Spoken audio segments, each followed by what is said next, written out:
I've introduced you once before to my James Beard nominated chef husband, where we showed you this extremely awkward video on... It wasn't awkward. It was so awkward. Oh, wow. Get prepared. Volume 2. You know, we won't go into a big thing about what a James Beard nomination is, but let's say it's kind of like, well, he won't brag on himself, but I can certainly brag on him. And it's basically like being nominated for an Academy Award. And so he's way fancier than I am. I mean, clearly. Clearly. I don't know about all that. Because I'm a bit of a loser. But anyways, to my surprise, I did get a lot of comments from my viewers saying that they wanted to see more videos with he and I together. So here we are. And we're going to show you how to do a classic Steak Diane.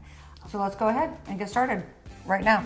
The ingredients that you'll need to make the Steak Diane are 3 to 4 ounce filet of tenderloin, veal demi-glace, a cognac and heavy cream, cremini mushrooms, fresh garlic and shallots, a grainy mustard and olive oil, unsalted butter, Worcestershire sauce, fresh thyme, and parsley for garnish. And of course, you'll need salt and pepper. All right, so we're going to take the 3 to 4 ounce beef medallions.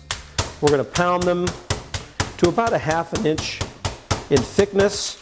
And you want to use the flat side of your mallet if you have a two-sided mallet. You don't want the ridge side. We're not looking to tenderize these as they're already tender. We're just looking to flatten them out. That right about there is the perfect thickness. You want them all to match so they cook evenly on all sides. Today we're going to use cremini mushrooms, which is just a hybridized version of a white button mushroom, nothing different. If you want to do something a little more exotic, you could go with an oyster mushroom or a shiitake mushroom, or even something foraged if you could find that where you're living. But the umami quality of mushrooms really add to this dish. I like a little bit of the flavor of garlic, so I'm going to show you, instead of mincing these cloves up, I'm going to just flatten these or smash them with the flat side of the knife, kind of open them up a little bit and impart some of the essential oils into the pan as we're sauteing. 2 small shallots or 1 1/4 ounce shallots when you're finished. And we're just going to kind of slice these thinly into rings. So now we're going to season the steaks, a little kosher salt and some fresh cracked black pepper. Here's your olive oil. How much olive oil? So we're going to start with about 1.5 tablespoons, 2 tablespoons of olive oil. Okay. Or any neutral oil. And we're going to incorporate this with a little bit of butter as well to give it some flavor. Okay, how much butter is that? So this is about 1 tablespoon of butter. For a medium rare tenderloin, sear the fillets 2 minutes per side.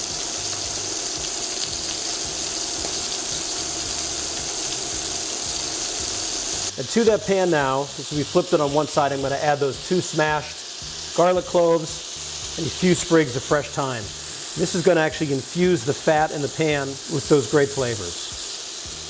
All right, so now at this point, both sides have got nice color on the medallions. We're going to remove these from the pan, and we're going to build the sauce. To this pan, we're going to add the shallot, and we just want to sweat these shallots a little bit, just to soften them up,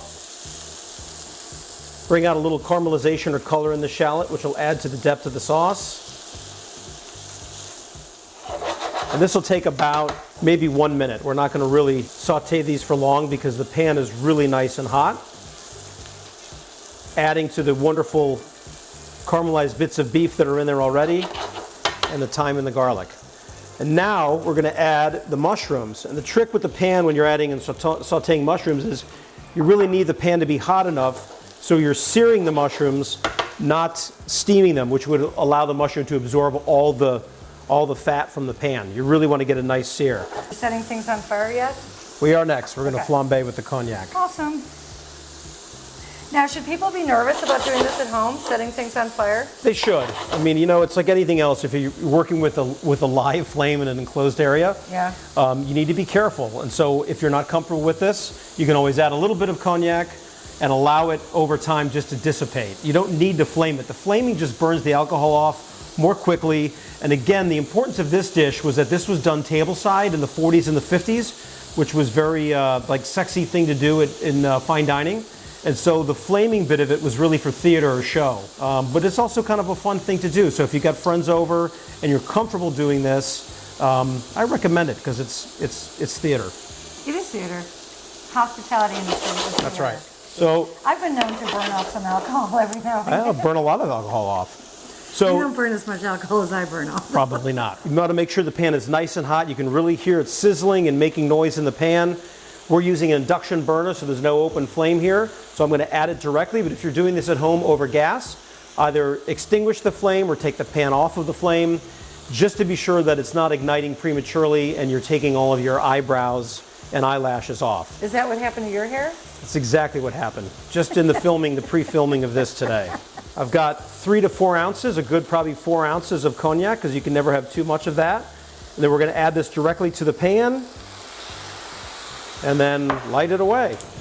There we go. It's doing two things. It's wowing your guests because they're seeing this live flame happening in front of them, and it's also cooking off or dissipating the alcohol from the sauce. So the sauce isn't hot and boozy when you're eating it. Like your That wife? happens later, or like my wife, later in the evening. Hot and boozy.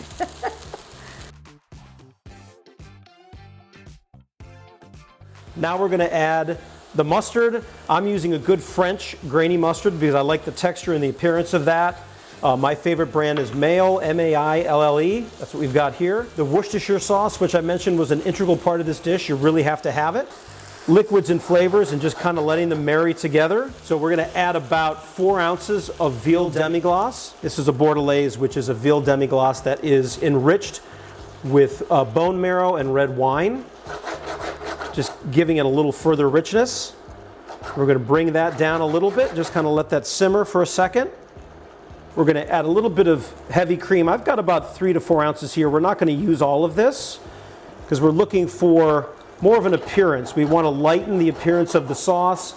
The heavy cream is going to round the edge out from the cognac and just give it a really lovely kind of gloss and look. Now that we've allowed the sauce to reduce a little bit, we're going to add the beef back into the pan.